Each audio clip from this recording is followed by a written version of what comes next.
رب اشرح لي صدري ويسر لي أمري واحلل عقدة من لساني يفقه قولي رب زدني علما سبحانك لا علم لنا إلا ما علمتنا إنك أنت العليم الحكيم أما بعد إن أحسن الكلام كلام الله وأحسن الهدي هدي محمد صلى الله عليه وسلم وشر الأمور محدثاتها وكل محدثة بدعة وكل بدعة ضلالة الضلالة في النار.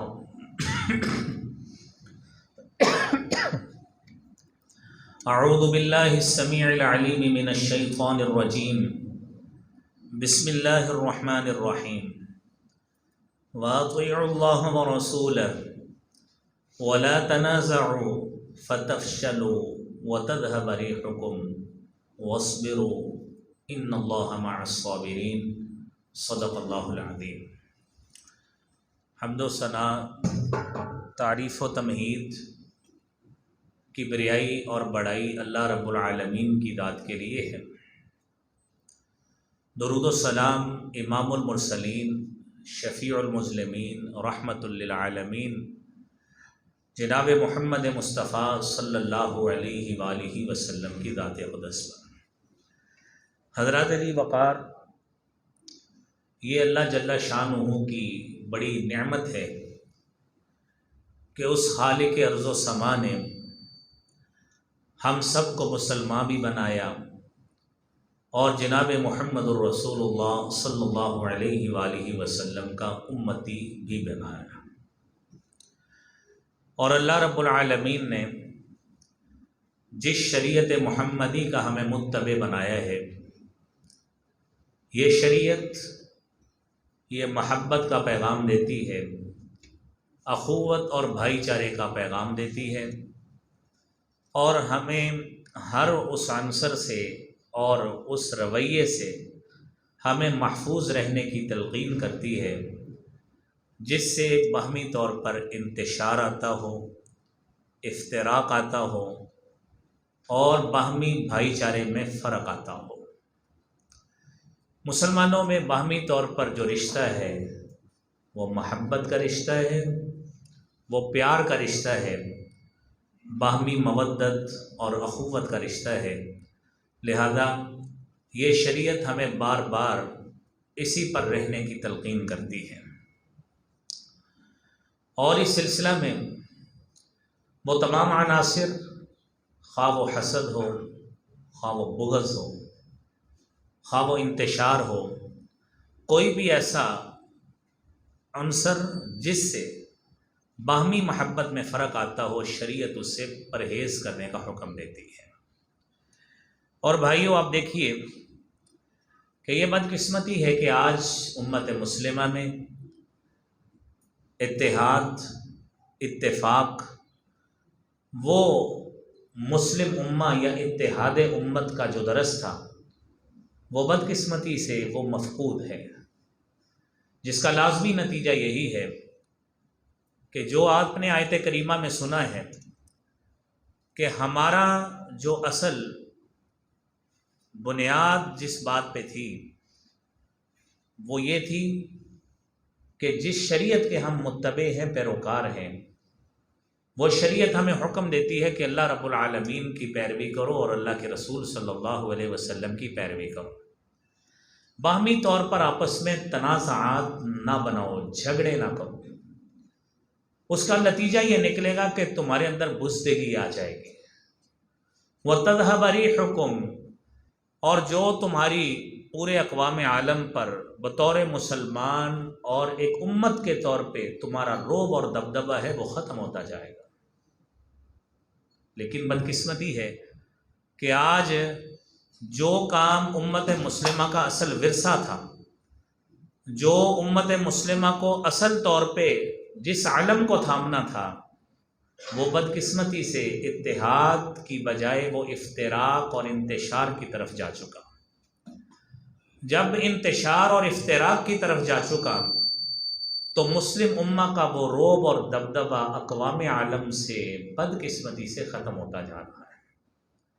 ہماری آج کی جو گفتگو ہے وہ اسی حوالے سے ہے کہ ہماری امت کے یہ اجتماعی مسائل جو ہیں جس وجہ سے یہ چیزیں بنی ہیں، ہمارا اتفاق ختم ہو رہا ہے، انتشار جنم لے رہا ہے، باہمی محبت کی بجائے نفرت جنم لے رہی ہے، اور ایک دوسرے کے دکھ اور درد میں شریک ہونے کی بجائے ایک دوسرے سے منہ موڑا جا رہا ہے۔ اور میرے بھائیوں، ایک دوسرے سے کام آنے کی بجائے ایک دوسرے سے بندہ بیگانہ ہوتا جا رہا ہے۔ یہ بدقسمتی سے قرآن کریم نے اس سب سے پہلے عمل کی نشاندہی جو کی ہے گروہ بندی کے حوالے سے، کہ اپنے آپ کو ہی صرف ٹھیک سمجھنا اور دوسرے کو غلط اور بالکل کذاب اور ہر لحاظ سے دھتکار دینا، یہ سب سے پہلا رویہ یہودیوں اور عیسائیوں کا رہا ہے۔ قرآن کریم نے اس کی عکاسی کی ہے۔ وَقَالَتِ الْيَهُودُ لَيْسَتِ النَّصَارَىٰ عَلَىٰ شَيْءٍ وَقَالَتِ النَّصَارَىٰ لَيْسَتِ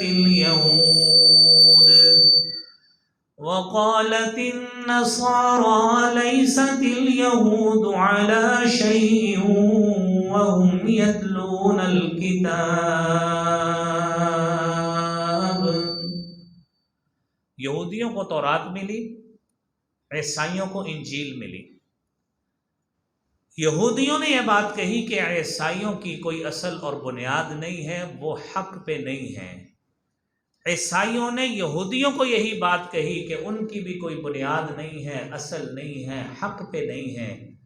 دونوں نے ایک دوسرے پہ الزام دھرے، حالانکہ قرآن کہتا ہے وَهُمْ يَتْلُونَ الْكِتَابَ، یہ دونوں الہامی کتب پڑھتے تھے، وہ تورات پڑھتے تھے، وہ انجیل پڑھتے تھے۔ جیسے جیسے وقت گزرتا گیا یہ دونوں کتابیں اپنی اصلیت کھو بیٹھی، تو واقعتاً ایسے ہی ہو گیا کہ یہ دونوں حق پر قائم نہیں رہے۔ ہم مسلمان ہیں، امت محمدیہ کے ہم افراد ہیں، اور ہمیں تو خوش ہونا چاہیے کہ ہمیں قرآن خیر الامہ کہتا ہے کہ تم بہترین امت ہو۔ اور اس امت کا یہ خاصہ تھا کہ اس امت میں اتحاد اور اتفاق ہوتا تھا، اور قرآن کریم نے اس بات کی نشاندہی بھی کی ہے، حکم بھی دیا ہے۔ وَاعْتَصِمُوا بِحَبْلِ اللَّهِ جَمِيعًا وَلَا تَفَرَّقُوا وَاذْكُرُوا نِعْمَةَ اللَّهِ عَلَيْكُمْ إِذْ كُنتُمْ أَعْدَاءً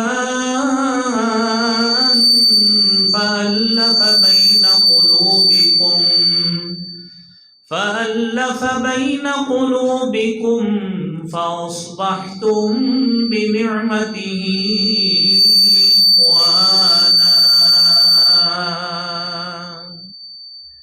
کہ تم لوگ اللہ کے دین کو، اللہ کی رسی کو مضبوطی سے تھامو۔ فرقوں میں بٹو گے تو کیا ہو جاؤ گے؟ جس طرح یہودیوں عیسائیوں کا حال ہوا ہے، تمہارا بھی وہی حال ہوگا۔ فرقوں میں بٹو گے، تمہاری کوئی اصلیت نہیں رہے گی۔ اللہ رب العالمین نے تو تمہیں اس امت کا متبع بنایا ہے۔ کیسے؟ اذکروا نعمت اللہ علیکم، اللہ کی اس نعمت کو یاد کرو، تم تو ایک دوسرے کے دشمن تھے۔ کوئی مشرق میں رہتا ہے، کوئی مغرب میں رہتا ہے، کوئی فارس میں رہتا ہے، کوئی حبشے میں رہتا ہے۔ اس رب العالمین نے حبیب کبریا جناب محمد مصطفیٰ صلی اللہ علیہ وآلہ وسلم کو مبعوث فرمایا، تو تم جو ایک دوسرے کے صدیوں پرانے دشمن تھے، ایک دوسرے کی نسلیں قتل تک کرنے سے دریغ نہیں کرتے تھے، اللہ تعالیٰ نے تمہیں محبت میں پرو دیا، اخوت کے رشتے میں پرو دیا، تمہارے دلوں میں الفت ڈال دی، تم اس کی نعمت سے بھائی بھائی بن گئے۔ اور ہدایت اور گمراہی کا یہ عالم تھا، وَكُنْتُمْ عَلَى شَفَا حُفْرَةٍ مِّنَ النَّارِ فَأَنْقَذَكُمْ مِنْهَا، تمہاری گمراہی کا یہ عالم تھا، شرک اور کفر کا یہ عالم تھا، کہ تم اپنی اس گمراہی کی بدولت جہنم کی آگ کے کنارے پہ کھڑے تھے۔ یہ اللہ رب العالمین کی رحمت ہے کہ اس خالق نے جناب محمد مصطفیٰ صلی اللہ علیہ وسلم کو بھیج دیا۔ تم جہنم کی آگ سے بچ کر، کفر اور شرک سے بچ کر، تم توحید کے علم بردار بن کر جناب محمد مصطفیٰ صلی اللہ علیہ وسلم کے غلام بن گئے، جہنم کی آگ سے بھی بچ گئے۔ آج امت کو بھی یہی درس ہے کہ تمہاری اصل یہ تھی، اور یہ بات میرے بھائیوں ذہن میں رکھیے، ساتھی ہمیشہ بار بار تذکرہ بھی کرتے نظر آتے ہیں کہ امت فرقوں میں کھو گئی۔ میرے بھائیوں، یہ امت اصل پہ تھی، اطیعوا اللہ و رسولہ، یہ اطاعت الہی پہ قائم رہتی، اطاعت رسول پہ قائم رہتی، یہی اصل تھی۔ فرقہ اس وقت بنتا ہے جو اصل سے کٹ کر اپنے اصول بنا کر نئی راہ پہ چلتا ہے۔ آپ تو میرے بھائیوں خوش قسمت ہیں کہ آپ اس فکر کے علم بردار ہیں، آپ اس فکر کو تھامنے والے ہیں، اور آپ اس فکر کے پیروکار بھی ہیں اور اس کے مبلغ بھی ہیں، جس کا اعلان یہ ہے کہ ہمارے دو ہی اصول ہیں، یا اطاعت الہی ہے یا اطاعت رسول صلی اللہ علیہ وسلم۔ لہذا ہم فرقہ نہیں ہیں، ہمارا تعلق تو اصل کے ساتھ ہے، اور ہماری دعوت بھی یہی ہے کہ تم آؤ اس اصل کی طرف اور چھوڑ دو اپنے فرقے، چھوڑ دو گروہی تعصبات، چھوڑ دو تقلید، اور آ جاؤ اطاعت رسول صلی اللہ علیہ وسلم کی طرف۔ امت جب سے ان گروہوں میں بٹی ہے، وہی تنازعات کا شکار ہوئی، جھگڑوں کا شکار ہوئی، اور جو مسلمانوں کا ایک امت ہونے کے ناطے اقوام عالم پہ روب اور دبدبہ ہونا چاہیے تھا، وہ ختم ہو گیا ہے اس فرقوں میں بٹنے کی وجہ سے۔ میرے بھائیو، آپ دیکھیے، ایک جسم بیمار ہوتا ہے نا، ایک ہاتھ پہ بھی درد ہو، کان میں بھی درد ہو، آنکھ میں، کسی عضو میں بھی درد ہو، ہم فوری طور پر اس کا علاج کرتے ہیں۔ اب یہ امت کا یہ عالم ہے کہ یہ ساری کی ساری اس اعتبار سے بیمار ہے کہ یہ اتحاد اور اتفاق سے کوسوں دور ہے، اور اس ساری امت کو اپنے اندر سے وہ تمام وہ اصل مسائل کا حل ڈھونڈنا ہے، جس وجہ سے یہ جسم، یہ امت مسلمہ کی پوری باڈی، جس کے ایک جسم نبی صلی اللہ علیہ وسلم نے قرار دیا ہے۔ فرمایا تَرَى الْمُؤْمِنِينَ فِي تَرَاحُمِهِمْ وَتَعَاطُفِهِمْ وَتَوَادِّهِمْ كَمَثَلِ الْجَسَدِ، آپ مومنوں کو، مسلمانوں کو باہمی محبت اور الفت میں ایسے دیکھیں گے جس طرح ایک جسم ہوتا ہے، کہ جسم کا ایک حصہ اگر درد کی شکایت کرتا ہے، سارا جسم ساری رات اس کے لیے بیدار رہتا ہے۔ یہ امت ایک جسم کی مانند تھی، اب یہ امت کے سامنے اس کے بازو بھی کٹ جائیں تو دوسرے جسم کو پتہ نہیں لگتا اس کو ہوا کیا ہے۔ ساتھ والے کمرے میں بھائی بیمار پڑا ہو، اس کا احساس نہیں ہوتا، ہمسائے کے پاس کھانے کو کچھ نہ ہو، اس کا احساس نہیں ہوتا، اور ملک میں آفت بھی آ جائے، نہ اہل اقتدار کو ان کے کانوں پہ جوں ریگتی ہے، نہ امت مسلمہ کو کوئی احساس ہوتا ہے کہ ہمیں اپنے گناہوں سے توبہ کرنی چاہیے۔ دوسری بات میرے بھائیوں، جو ہمارے اندر موجود ہے، جس مسئلے کا حل ڈھونڈنا ہے، اس خالق و مالک نے ہمیں اپنی نعمتوں سے نوازا ہے۔ وہ حدیث میں آتا ہے، اغتنم خمسن قبل خمسن، 5 چیزوں سے قبل 5 چیزوں کو غنیمت سمجھیے۔ رسول اللہ صلی اللہ علیہ وآلہ وسلم نے فرمایا، 5 چیزوں سے قبل 5 کو غنیمت سمجھیے۔ شبابک قبل حرمک، بڑھاپا آنے سے پہلے جوانی کو غنیمت سمجھیے۔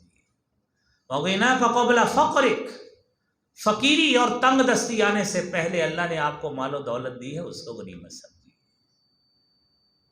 اور آپ نے فرمایا کہ اپنے وفراغک قبل شغلک، کوئی کام پڑنے سے پہلے فرصت کے لمحے کو غنیمت سمجھیے۔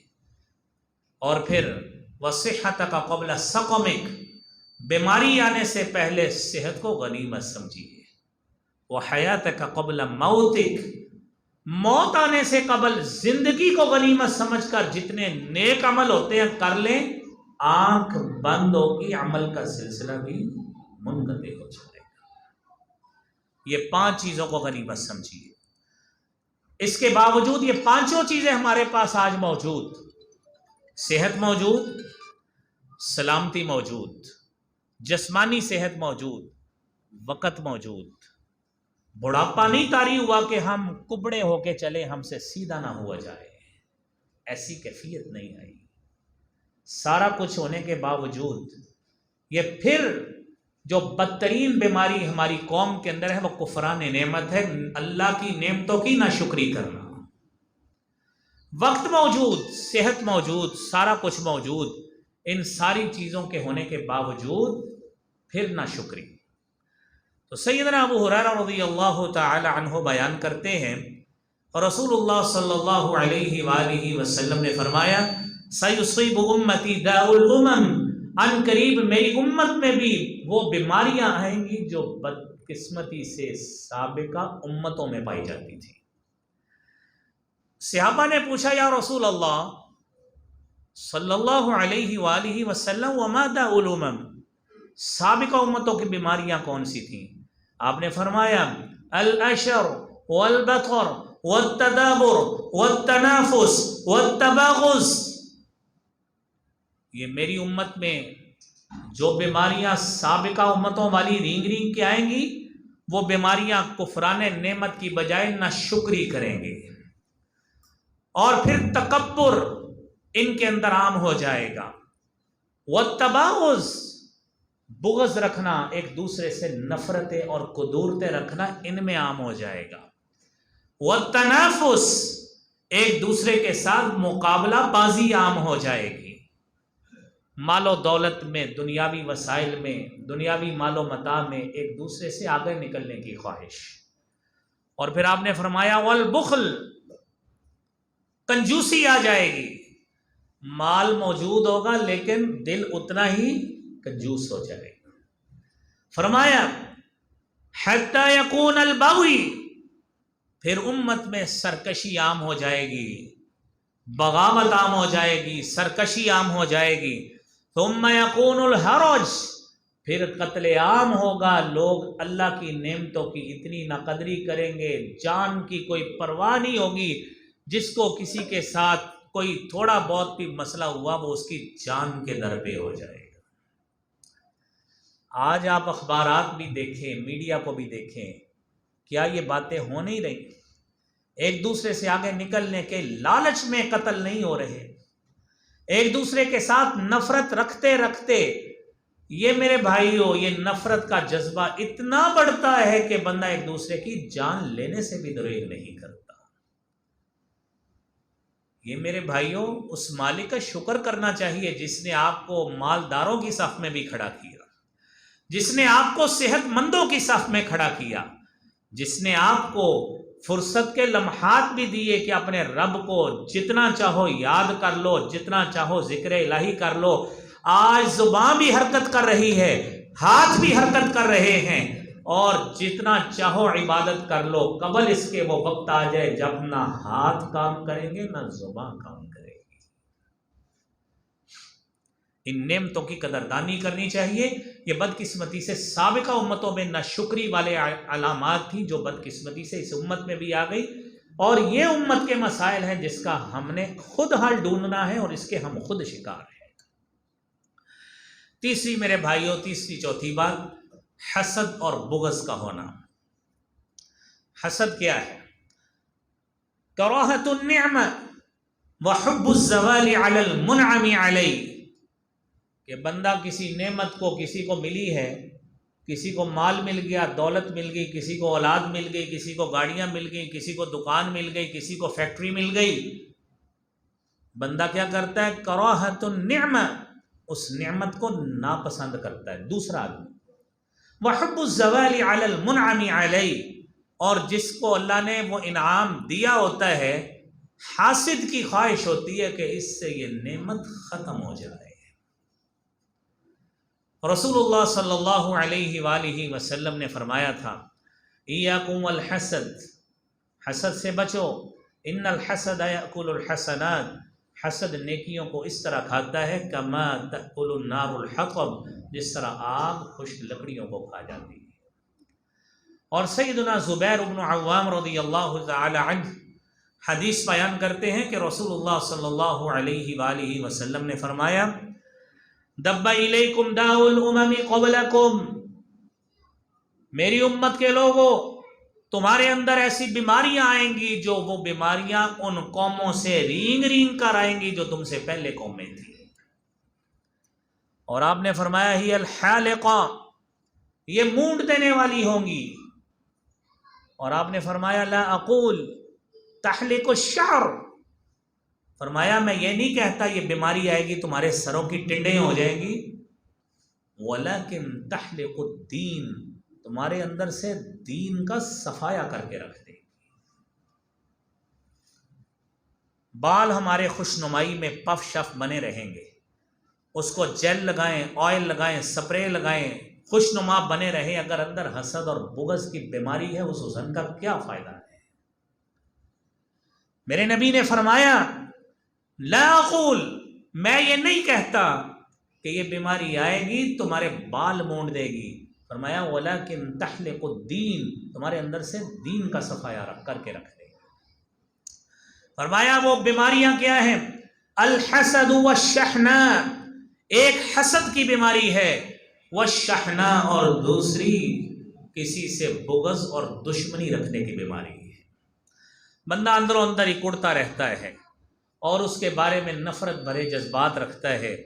میرے نبی نے فرمایا کہ میرے مسلمان امتیوں سنو، فرمایا والذی نفسی بیدہ، قسم ہے اس ذات کی جس کے قبضہ قدرت میں مجھ محمد صلی اللہ علیہ وسلم کی جان ہے، لا تدخلوا الجنہ، تم جنت میں داخل نہیں ہو سکتے، حتی تؤمنوا، جب تک تم ایمان نہیں لے آتے، ولا تؤمنوا حتی تحابوا، تم اس وقت تک مکمل مومن نہیں ہو سکتے جب تک تم آپس میں ایک دوسرے سے محبت نہیں کرتے.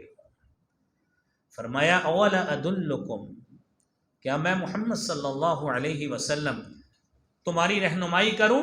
افلا انبئکم، کہ جب تم وہ عمل کرو تحاببتم بہ، تمہارے اندر کے حسد، کینے، بغض، نفرتیں ختم ہو جائے. میں محمد تمہیں کوئی ایسی خبر دوں، ایسی بات کی رہنمائی کروں؟ صحابہ کرام رضوان اللہ علیہ مجمعین کہتے ہیں اللہ کے رسول صلی اللہ علیہ وسلم ضرور بتائیے. میرے نبی صلی اللہ علیہ وسلم نے فرمایا افشوا السلام بینکم، آپس میں سلام پھیلایا کرو، ایک دوسرے کو السلام علیکم کہا کرو، یہ ایسا تحفہ ہے تمہارے اندر محبتیں پروان چڑھائے گا، دشمنیاں، نفرتیں، قدورتیں ویسے ہی ختم کر دے گا. اور یہ بیماری بدقسمتی سے اسی وقت آتی ہے جب ہم ایک دوسرے سے منہ موڑ لیتے، اس کی نعمت ہم سے برداشت نہیں ہوتی، اس کو بلانا پسند نہیں کرتے، اس سے ملنا گوارا نہیں کرتے، اور سلام کیا ہے اس سے ویسے ہی کنی کترا جاتے ہیں کہ یہ ہمارے راستے میں بھی نہ آئے، ہمیں کہیں سلام نہ کرنا پڑ جائے. میرے بھائیوں، یہ سابقہ امتوں کی بیماری تھی جو بدقسمتی سے اس امت میں بھی آ گئی ہے. میرے محترم بھائیوں، اگلی بات سنیے، یہ حرص اور طمع، لالچ اور خواہش نفس رسول اللہ صلی اللہ علیہ وآلہ وسلم کا معمول تھا. آپ صبح و شام کے اذکار میں یہ دعا مانگا کرتے تھے، اللہم انی اعوذ بک من منکرات الاخلاق والاعمال والاہواء، اے اللہ رب العالمین میں تیرے ساتھ پناہ مانگتا ہوں من منکرات الاخلاق، بری عادات سے، برے اعمال سے، اور ان بری خواہشات سے جو دل میں جنم لیتی ہے.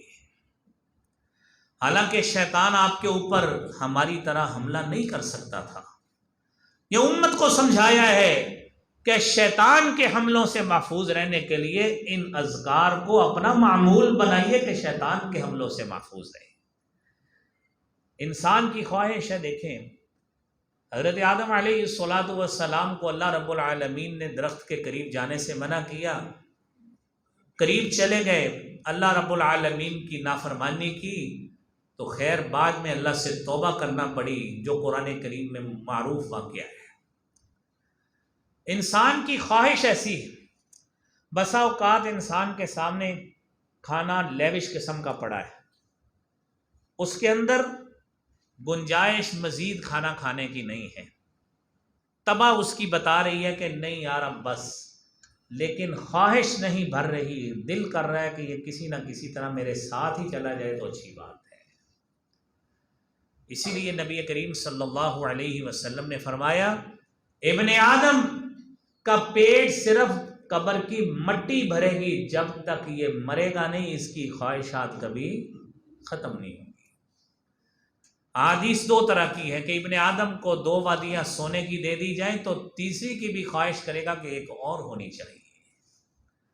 یہ آج دنیا کا یہ عالم ہے کہ انسان طمع میں، خواہش میں اتنا آگے چلا گیا ہے کہ اس کی خواہش مکمل نہیں ہوتی، اس کی نیت نہیں بھرتی، طمع نہیں بھرتی، لیکن اس کی زندگی پوری ہو جاتی ہے۔ لہذا یہ وہ مسئلہ ہے کہ میرے بھائیوں اپنے اندر شکر کا مادہ پیدا کیجیے۔ اسی لیے قرآن کہتا ہے 5ویں سپارے کی آخری آیت، ما يفعل اللہ بعذابکم ان شکرتم وآمنتم وَكَانَ اللَّهُ شَاكِرًا عَلِيمًا۔ اللہ رب العالمین تمہیں عذاب دے کے کیا کریں گے اگر تم اس کی نعمتوں کا شکر ادا کرتے رہو۔ میرے محترم بھائیوں، یہاں پہ یہ بات ذہن میں رکھیے، انسان دنیا میں زندگی گزارتا ہے اور اس کو اپنے مسئلے کا علم نہیں ہوتا مجھ سے کتنی بے عملی ہو رہی ہے، میں کتنا کچھ کرتا جا رہا ہوں۔ انسان دنیاوی لالچ میں آ کر بسا اوقات اپنا دین بیچ ڈالتا ہے۔ میرے محترم بھائیوں، دنیا میں ہمارے سامنے ایسے کئی معاملات آتے ہیں۔ یہودیوں کے روحانی پیشواؤں نے یہ کام کیا تھا کہ دنیا کو راضی کرنے کی خاطر تورات کی تعلیمات بدل دی تھی۔ عیسائیوں کے روحانی پیشواؤں نے دنیا کو راضی کرنے کی خاطر انہوں نے انجیل کی تعلیمات بدل دی تھی۔ تو اللہ رب العالمین نے قرآن میں ان کا تذکرہ کیا ہے، ان الذین یکتمون ما انزل اللہ من الکتاب ویشترون به ثمنا قلیلا اولئک ما یأکلون فی بطونہم الا النار ولا يكلمهم الله يوم القيامة ولا يزكيهم ولهم عذاب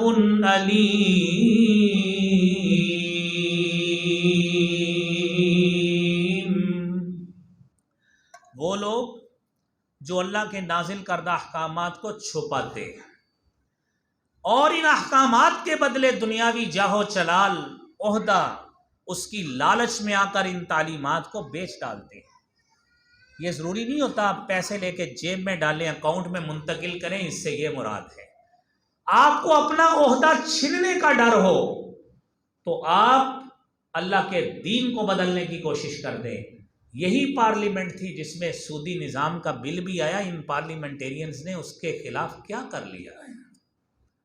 وہ 25 سال 27 سال ہو گئے ابھی تک وہ بل جو ہے وہ ادھر ادھر جو ہے نا وہ گھوم رہا ہے، اور آئے دنوں میں یہ نیا بل ٹرانسجینڈر ایکٹ کے حوالے سے یہ اب گردش میں ہے، اور ہمارے دوست ہیں اسلامی نظریاتی کونسل کے چیئرمین ڈاکٹر قبلہ ایاز صاحب، انہوں نے اس کی نشاندہی کی کہ اس میں شق نمبر 3 اور 4 میں ایسے حکم ہیں جو شریعت سے متصادم ہیں، تو لہذا بل جب تک ہماری طرف سے ویٹ ہو کے نہیں جاتا ہم اس کو انڈورس نہیں کریں گے، اس کی تصدیق نہیں کریں گے۔ بہت اچھی بات ہے، لیکن یہی پارلیمنٹ سے ہی منظور ہو کے گیا ہے، یہی سارے پارلیمنٹیرین سے جو آج اپنی سیاست چمکانے کے لیے صرف ایک حقیر ووٹ کی خاطر دنیا کو جھوٹ بول بول کر اپنے آپ کو اسلام سے وابستگی کا ثبوت دے رہے ہیں۔ یہی سارے لوگ تھے جنہوں نے مل کر اس کو پاس کیا ہے۔ اپنی پارٹی میں کوئی آواز اس وقت نہیں اٹھائی کہ یہ بل کیوں پاس ہو رہا ہے. یہ 2018 کی بات ہے. ابھی بھی موجود ہے سینٹ میں، اس نے جانا ہے. وہ چیئرمین اپوزیشن پارٹی کا ہے، وہ حکومت کا نہیں ہے. ابھی پتہ لگ جائے گا اس میں مخلص کتنے لوگ ہیں، تو ابھی صاحب کے سامنے آ جائے گا. تو بھائیوں، اپنی حکومت عہدہ بچانے کی خاطر اللہ کے دین کو، اور میرے بھائیوں دین کی تعلیمات کو جب بدلا جائے گا تو پھر اللہ کا عذاب نہ آئے تو اور کیا ہوگا. میرے محترم بھائیوں، اگلی اور آخری بات، اس کے بعد بات ختم کرتے ہیں. قرآن کریم میں اللہ رب العالمین نے سابقہ انبیاء کا تذکرہ کیا، اور یہ نیک لوگ الحمدللہ ہمیشہ موجود رہتے ہیں.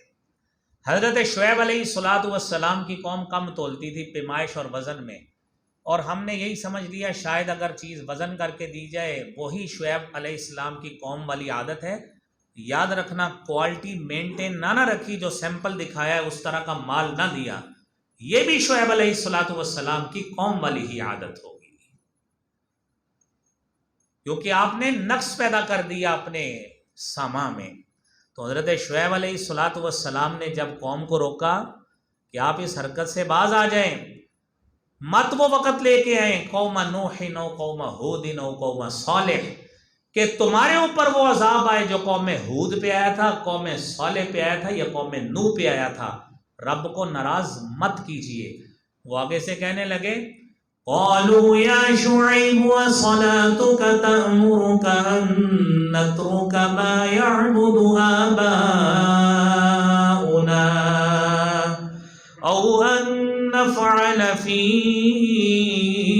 اموالنا ما نشاء.